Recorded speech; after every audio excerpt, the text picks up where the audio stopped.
and welcome back to my channel, where I'm going to cover the fighter's Cavalier class specialization from Xanathar's Guide to Everything, providing a brief description of the subclass, as well as explain and set up the various features gained.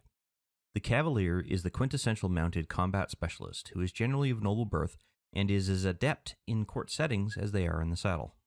Without being directly identified as knights in the traditional sense, it's what they effectively are, following specific codes of honor while protecting their lords and ladies just as frequently as they would protect those who are less fortunate in life.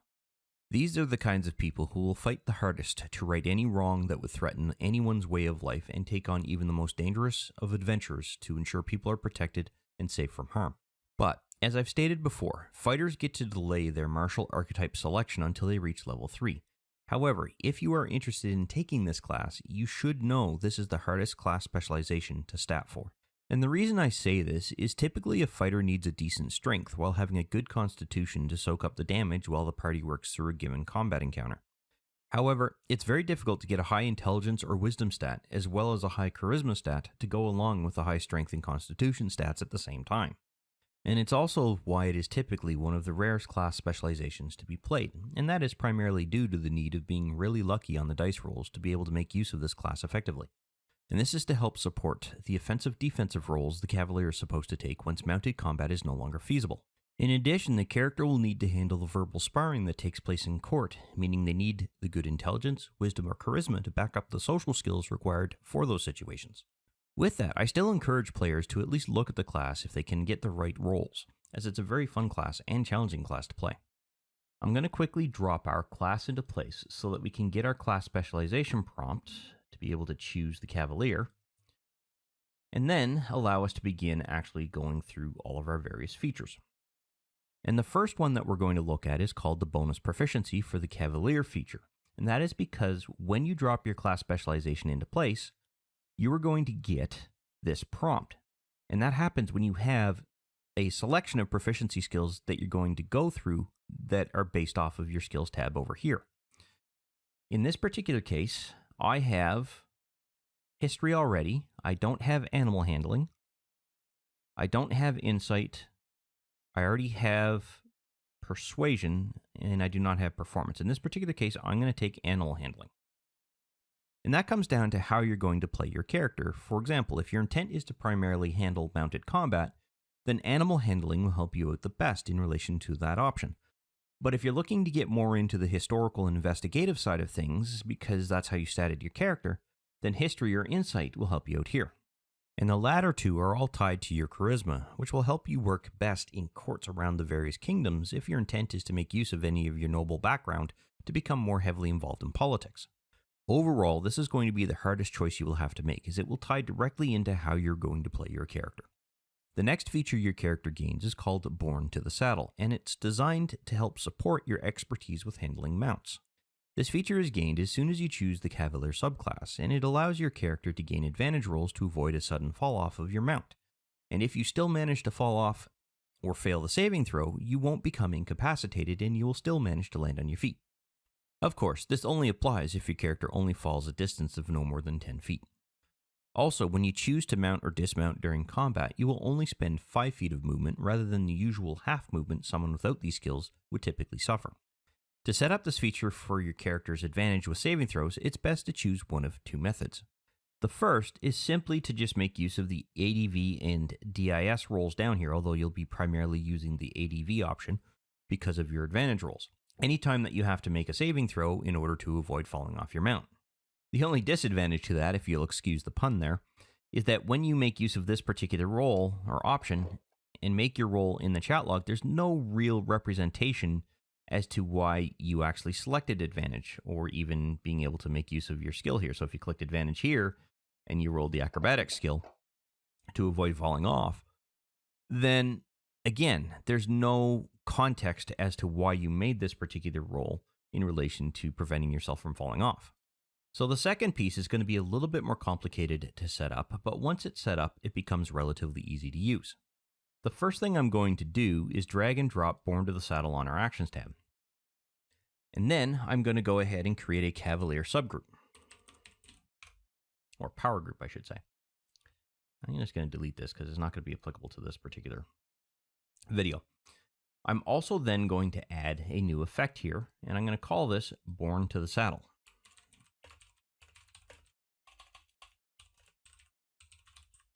Put a semicolon there, then I'm going to go ADV SAV colon dexterity. And that is because you're most likely going to be making a dexterity-based saving throw once someone tries to knock you off the mount.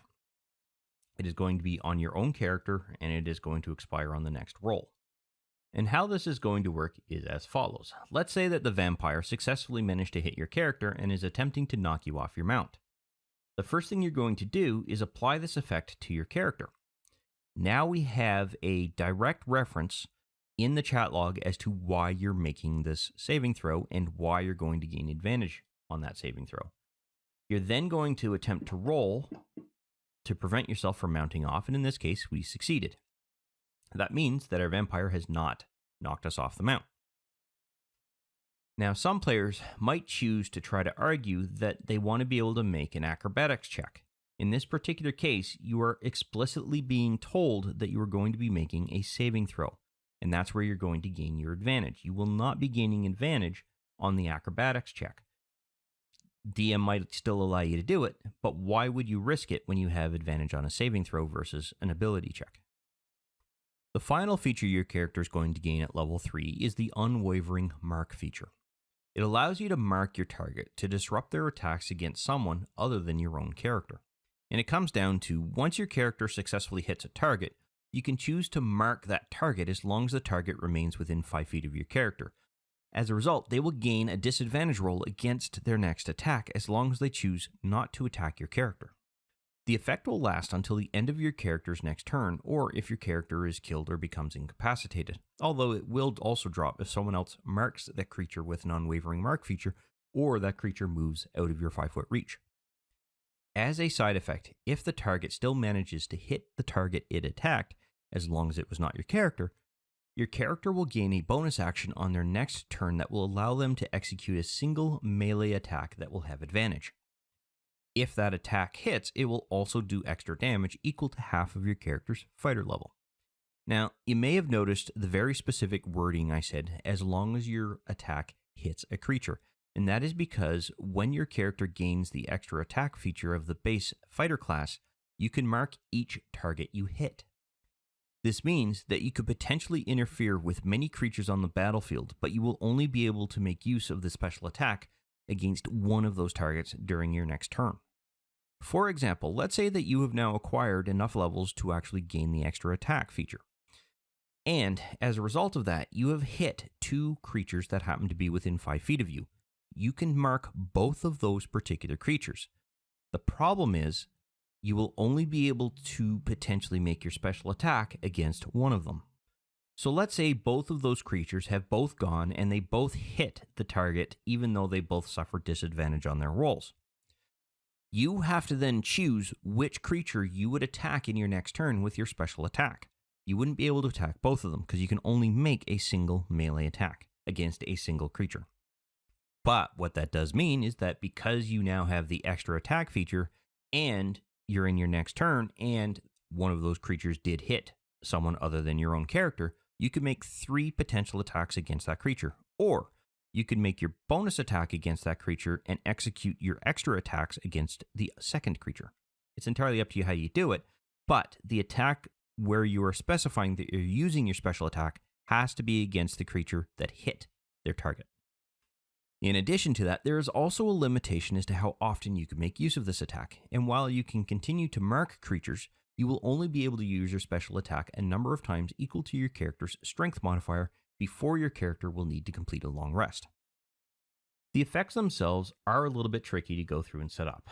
As usual, we're going to drag and drop this into our Actions tab and move it into the appropriate group. I am then going to add 2 separate effects. I'm going to first deal with the disadvantage aspect of it. I'm going to call it Wavering Mark, semicolon, and I'm going to say grant DIS-ATK, and it's going to be on anyone you give it to, and it's going to expire after 1 round. The next one I'm going to set up is even a little bit more tricky. I'm going to also call this Unwavering Mark, semicolon. In this case, I'm going to grant advantage to attack, so ADV ATK, semicolon, but I'm also going to grant damage, extra bonus damage, if you will, of half my level. And we want to put that within square brackets. And the reason being is we're telling Fantasy Grounds to look something up, and the H here tells it divide whatever our character level is by half. Technically, however, this is in fact wrong. We might want to adjust this and add fighter in here.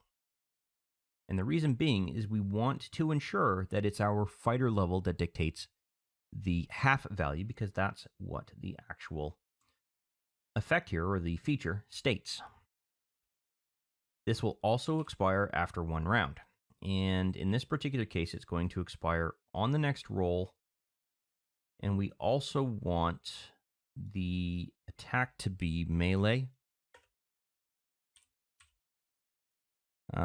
as well as, I'm not sure if this is going to work, so melee, and it's going to be an opportunity attack. Because essentially that's what it is. So let's see if this effect is going to work the way that we want. So the first thing I'm going to do is pop open our combat tracker. I am then going to add in an ally here, as well as set up the effects here. So one second, let me just drag and drop one more character into place. There we go. So, doesn't matter who it is, to be honest, and I'll set this guy at 15 for his initiative, or her. So, I'm going to go through and I'm going to attack this vampire. I'm going to very quickly attempt my longsword attack. That's a hit. I'm going to do damage. I can now legitimately mark this particular vampire with the Unwavering Mark effect that grants disadvantage. In fact, that effect might actually be wrong, but we shall test. I am then going to drag this target reticule down to here so that when this vampire attacks the druid, theoretically, it should grant disadvantage to that. Actually, it might grant disadvantage to the druid, not the other way around. So I suspect I'm going to have to fix that up. One moment. Let me set up combat here. Vampire is going to target the druid. And where is a simple attack? And let's make a bite attack. Yeah, that's just going to make a single attack. Yeah, funny that I rolled a 20. All right, so this effect is not working. Oops. Let's fix that. That's going to be dis on attack. So let's apply the effect again. Drag this down. Now let's see what happens. Excellent. We are now getting a disadvantage roll. Still hits, but it's a disadvantage roll. Excellent. And the effect did not go away. Now, what happens if I attack the fighter? And I'm going to deselect you, and then I'm going to make an attack roll. We can see here that it's not rolling with disadvantage. It's rolling normally. Excellent. That means that this is working the way that we want it to. So the trick here is you have to remember to drag this over to your allies to ensure that they are attacked with disadvantage. But if this vampire chooses to move outside of the reach of the fighter, this effect has to go away. So you're going to want to ensure that you just simply delete the effect. So I have identified an issue with this particular feature as it is set up. This isn't going to work the way that we want for a couple of reasons. One, if we set this to once per modifier, and if we miss on our advantage attack, the damage effect is still going to be there, so that the next creature we attack is going to get an additional extra X amount of damage points there. This isn't actually ever going to come into play. And I don't know if it will come into play the way that it stands there. So I'm going to take everything from there to there and remove it from this effect. I'm also going to set this up so that it expires on the next roll, which is what we want. I'm then going to add a third effect here, call it Unwavering Mark, semicolon, and this is going to be the damage attack for that. So it's going to expire on 1 round, and it's going to expire on the next roll, and it will be on self. So I'm going to apply both of these effects to my character. I'm then going to attack the vampire. Good. Just the advantage attack has disappeared. Now I'm going to do the damage. Now that goes away. Now the reason why I've done that is technically this second effect here, the damage one, shouldn't even be applied to your character until you've actually hit. So you would apply the attack effect, make your attack roll. On a hit, you would then apply the damage before doing your damage roll. Now, just for curiosity, there is a third effect here I want to try. See what happens. I'm going to set that up, and I'm not even going to give it a name. It's going to be on the next roll, and it's going to be on self. And it will also expire after 1 round, just so that it's not hanging around. I'm going to apply both this and this effect, and actually see what happens when I make my attack roll.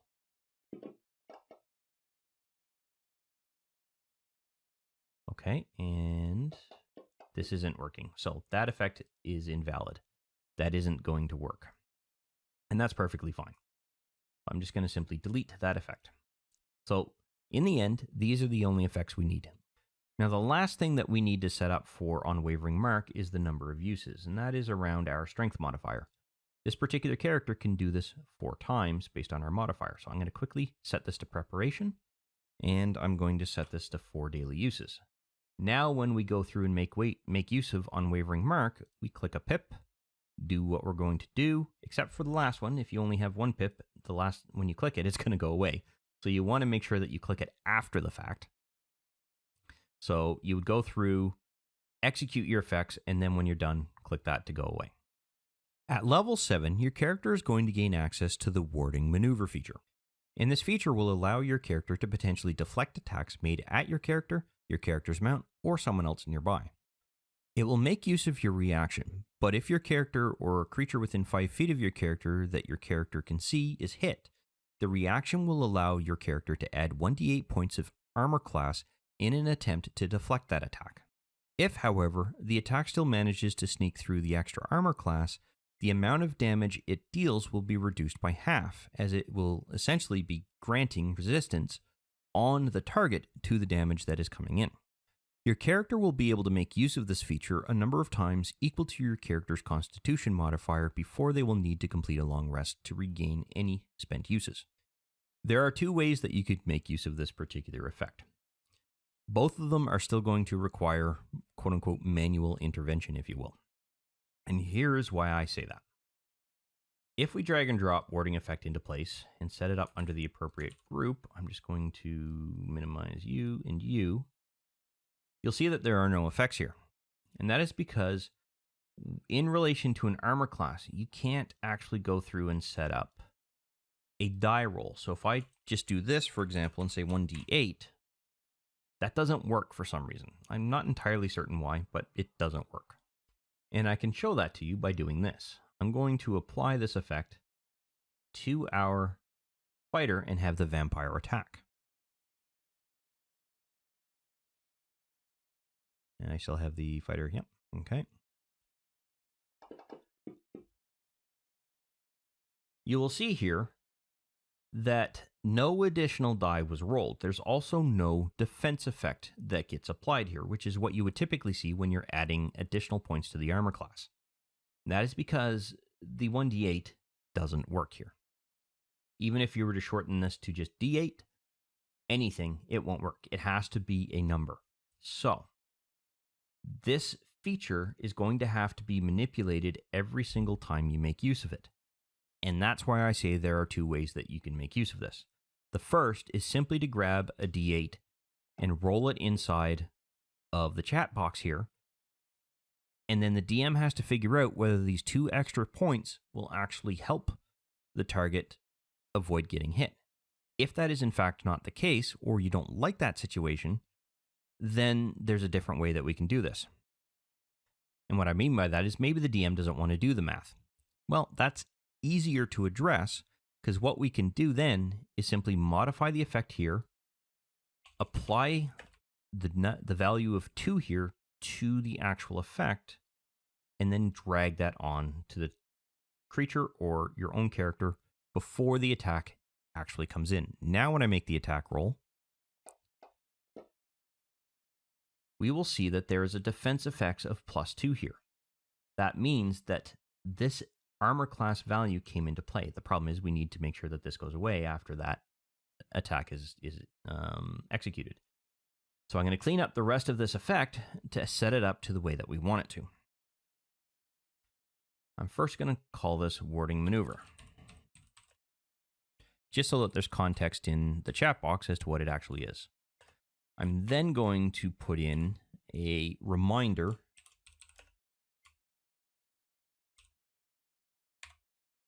to myself to ensure that I add 1d8 here. And it's going to go on a target, and it's going to expire on the next roll. So now, how I do this is as follows. I take the 1d8 die, I roll that to figure out what armor class I will be adding to this particular effect. I then get rid of this reminder block, if you will, and do that. Now I apply that effect. Then the DM can execute their attack. There's a slightly quicker way to do this, and that is to preload all of these effects into place. And what I mean by that is this. You essentially start with a 1. You then add 8 new effects, because you can have a total of 8 options here.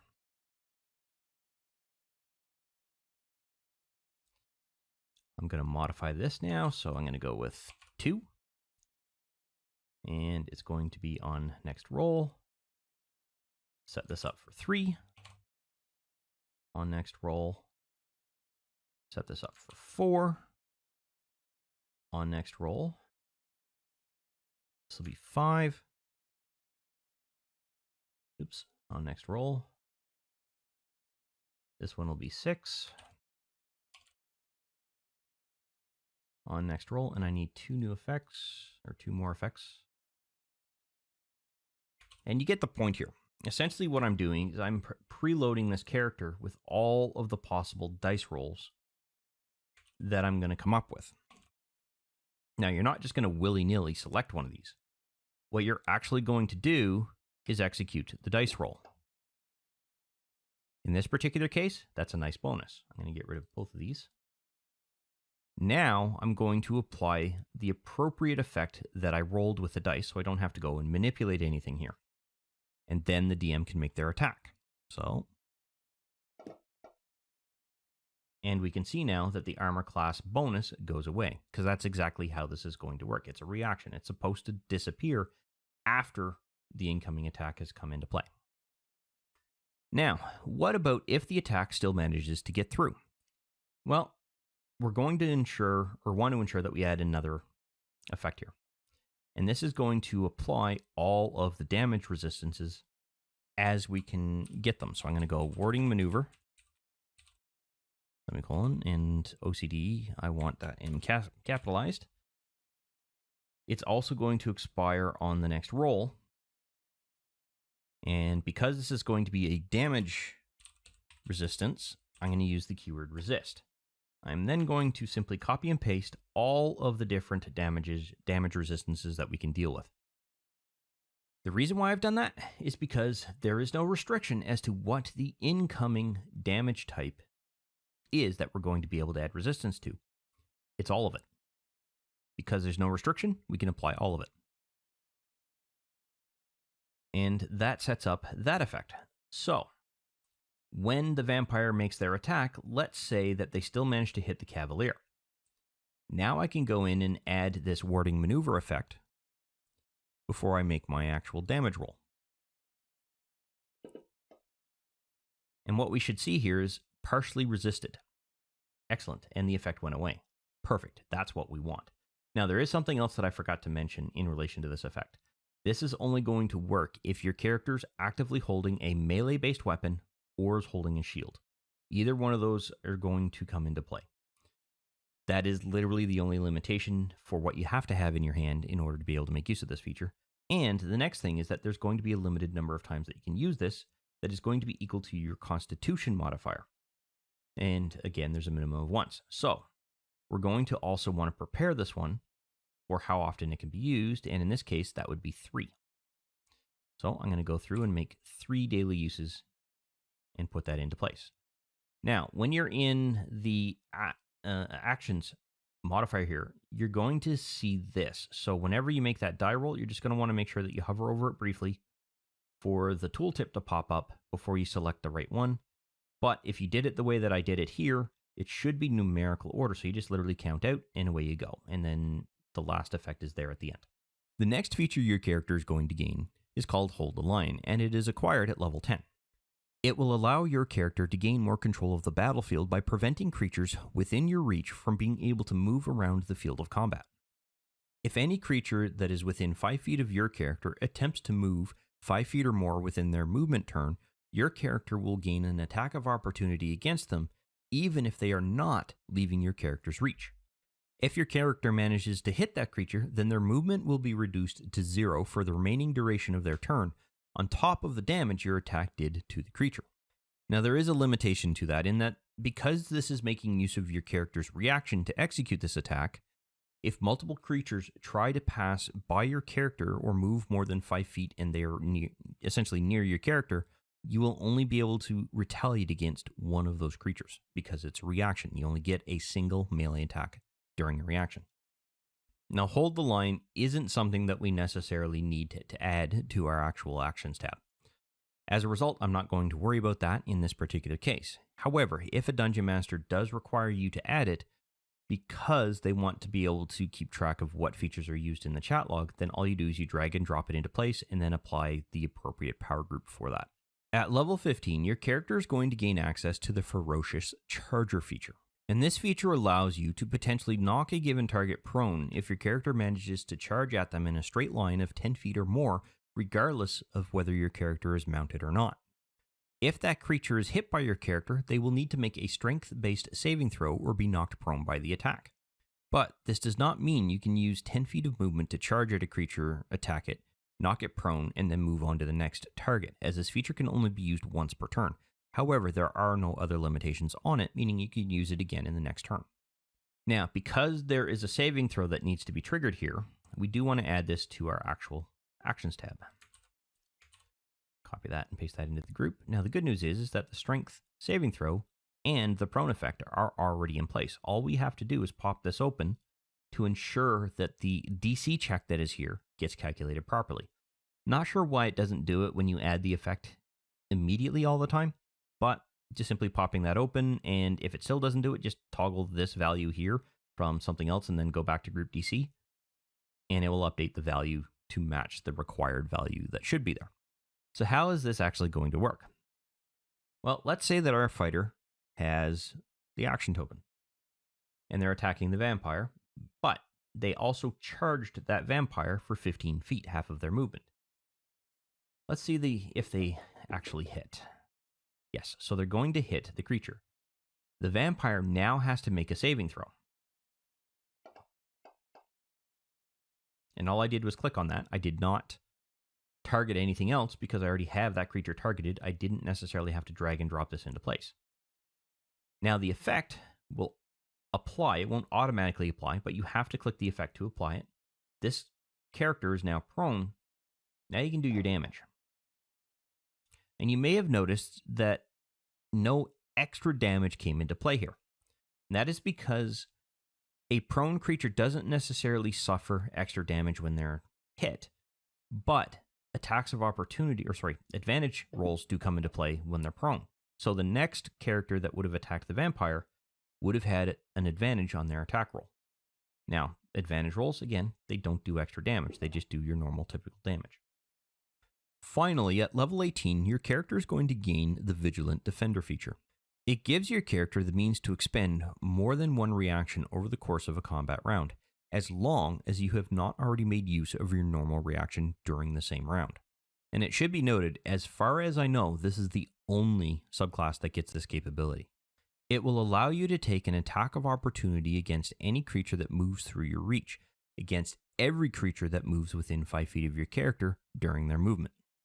Essentially, you have to make a choice of saving your typical reaction or making use of this feature. You can't do both. But if your character starts to use this feature to react to each creature in turn, then your normal reaction no longer becomes available and vice versa. However, for every creature's turn except your own, this reaction can be used. And it can be used to gain complete control over movement of the battlefield when combined with Hold the Line. And once again, Vigilant Defender is one of those features you don't necessarily need to add to your Actions tab. However, if the Dungeon Master does require it, simply because they want complete history, if you will, inside of their chat, then you should already be familiar with being able to drag and drop that effect into place and applying it to the Cavalier group. But because there is a bit of trickiness as to how this feature is going to work, I'm going to try to explain that in a combat scenario so that we can actually see how this works. So, right now our fighter is going. They're going to execute their turn, they're going to do whatever they're going to do, and then they're going to pass the token. Technically, you could theoretically burn a reaction right now in relation to the vampire, if they happen to be within a certain amount of distance from you. In this particular case, I'm going to combine Hold the Line with Vigilant Defender and attack them if they decide to move. Okay, so let's say the vampire did decide to move, and they wanted to move 5 foot to my right and then 5 foot down so that they're next to my character, they're flanking my character. Now what I can do is make use of this reaction. I can then make an attack of opportunity, and when I do that, I'm going to hold down the Shift key before I roll my attack. And the reason for that is because of this. It adds the opportunity keyword here to the attack roll. There's no additional bonuses you get because of it, but it adds that history into the chat log so that if someone looks at this going, why did you get the opportunity to attack? You can say, well, because it was an attack of opportunity. That's exactly what this is in this case. This character hits, so I do my damage. Okay. So let's say the vampire does what they're going to do, and then the druid goes. Well, you're not going to execute any kind of reaction against the druid. Okay, let's move on to the next one. Now, the ape goes. Let's say the ape decides to attack the druid, but to do so, it has to move past your character. Well, now I have another chance to make an attack of opportunity here, but I already have the vampire targeted. I don't have the ape targeted. So instead, what I'm going to do is hold down the Shift key, and instead of clicking on this +10 here, I'm going to drag it and drop it onto the ape. We still see that it is now an attack of opportunity and that I have hit. I'm now going to drag the damage over, and before I apply it, I'm going to let go of the Shift key and drop that onto place, and then the ape is going to suffer their damage. That's essentially how this effect is going to work. Now, let's say that there is a third creature here that is of our turn, and they do something that requires me to go through and execute a reaction of some kind that I would typically do. I can no longer do that. That is simply because of the fact that I have used my special reaction feature to deal with these creatures. The Cavalier is one of the best classes to play, but it can also be one of the hardest based on the huge number of situations this class is meant to get involved in. A lot of players have struggled to play this kind of character, and in all of my years being a DM, even back in the days of 2nd edition Dungeons & Dragons, Advanced Dungeons & Dragons I should say, this class was very difficult to play even then. 5th edition seems to have kept a number of the hardest aspects of this class to play, but I still encourage players to give it a try because it can be, if played right, a very rewarding class to play. However, this does bring us to the end of this particular video. I hope you found it useful and informative, and I look forward to seeing you in the next one.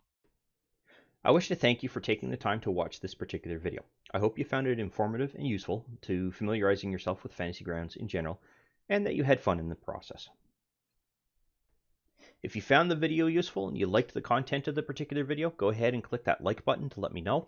And if you have any questions specific to the topic covered by this particular video, or just have some comments in general, please feel free to post something in the comment section, and I will do my best to respond to any questions that are asked. Additionally, I do release content quite regularly, and it's generally specific to Fantasy Grounds or 5th edition Dungeons & Dragons at this time. So if you'd like to be notified when new videos come out, go ahead and subscribe and click the notification bell to ensure that notification is sent to you when I release a new video.